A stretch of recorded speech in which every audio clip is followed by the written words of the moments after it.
உங்க வங்கி கணக்குக்கு 5000 ரூபாய் கிரெடிட் ஆகிருக்கிறத பார்த்த உடனே எப்படி ஃபீல் பண்ணீங்க? எப்படி இருந்துச்சு? என்னால நம்ப முடியல. மாசம் மாசம் ரூ. 1000 வாங்கிட்டு இருந்ததால, இது இப்ப இன்னைக்கு திடீர்னு ரூ. 5000 வந்தனா நம்ம அக்கவுண்ட்க்கு 5000 வந்திருக்குன்னு நான் உண்மையாலுமே நம்ப முடியல. அவ்வளோ ஒரு சந்தோஷம். அதாவது ரூ. 1000 நம்ம எந்த அளவுக்கு செலவு பண்றோம் இந்த ஒரு சூழ்நிலையில ரூ.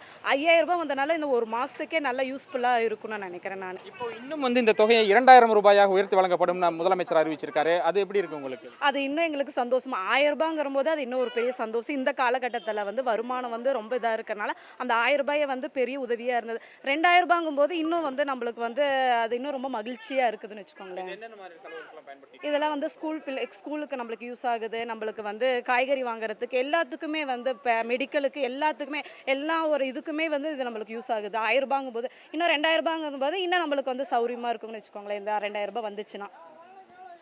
நீங்க எப்படி ஃபீல் பண்ணீங்க இன்னைக்கு காலையில பார்த்த உடனே?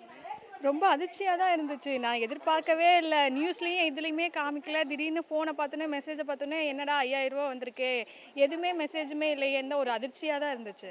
சந்தோஷமா இருந்துச்சு. பிளான்னா இப்ப தானே பணத்தையும் இனிமேல் தான் யோசனை பண்ணணும். அத சேமிப்பா பண்ணலாமா? பிள்ளைங்களுக்கு எதிர்காலத்துக்கு டெபாசிட் பண்ணலாமான்னு ஏதோ ஒரு யோசனை பண்ணணும்.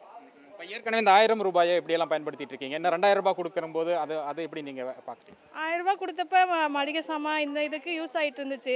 இந்த 2000 வரப்போகுதுன்னு இப்ப தான் கேள்விப்பட்டேன். இது வந்தா தான் யோசனை பண்ணணும். பிள்ளைங்களுக்கு சேவிங்ஸ் போடலாமா? இல்ல தினசரி யூஸ்க்கு வீட்டு இது யூஸ் பண்ணலாமான்னு யோசனை பண்ணணும்.